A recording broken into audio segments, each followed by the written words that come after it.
Sleep is necessary for the body, for without it, the brain cannot form or maintain the pathways that allow learning and memory. Sleep strengthens the immune system, restores energy, and heals the body. The spirit, however, has no need of sleep. When we rest, our spirit is partially freed from the body. It enters the same state it will exist in after death. In this condition, the spirit acquires greater freedom and power, allowing it to communicate more easily with other spirits. This is why we may be visited by loved ones in dreams, yet it also allows lower spirits to influence our visions and torment us while we sleep. As the body rests, the spirit remembers the past and sometimes perceives the future.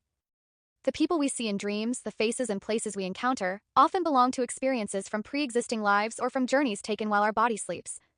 Sometimes these individuals appear as people we currently know or have seen at some point in life. This occurs because the brain cannot invent new faces, it can only reproduce those already imprinted upon the memory. Even if we no longer recall them consciously, they are familiar to the spirit, which never forgets. For higher spirits incarnated among us, dreams provide a moment of return, a way to visit their true home and speak with other high spirits. Dreams are the bridge between the material and spiritual worlds, a natural means by which spirits communicate without the need to manifest physically. Religious scriptures describe this many times. In the Bible, an angel appears to Joseph in a dream and instructs him. Likewise, Yahweh speaks to Abram, and when the sun was going down, a deep sleep fell upon Abram, and lo, an horror of great darkness fell upon him. Throughout sacred texts, divine beings reveal truths through dreams. Socrates also spoke of receiving spiritual guidance during sleep, affirming that the soul's truest wisdom is often found when the body is silent. In the case of somnambulism, also known as sleepwalking, the spirit attains even greater independence. Its faculties are more developed than they are during ordinary dreaming. The body in this state is no longer guided by the brain but by the spirit itself.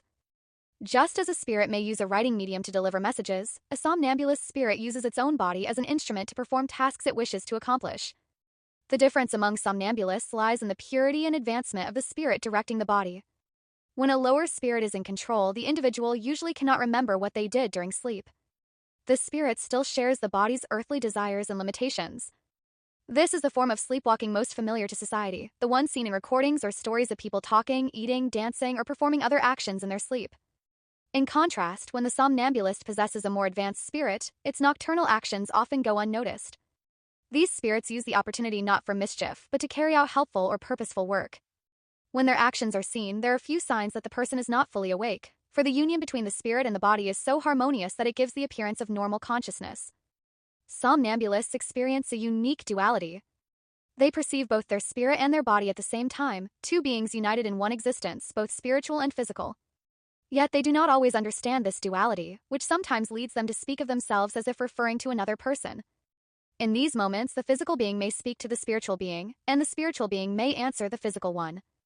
The difference between a somnambulist and a medium lies in the direction of communication. A medium interacts with other spirits, serving as a bridge between worlds. A somnambulist, however, communicates primarily with their own spirit, though they may at times converse with others as well. In both cases, it is the same principle at work. The spirit, freed from the body's limitations, reveals that consciousness does not depend on flesh. Sleep is the daily reminder that the soul is eternal, and that even in rest, life continues beyond the body.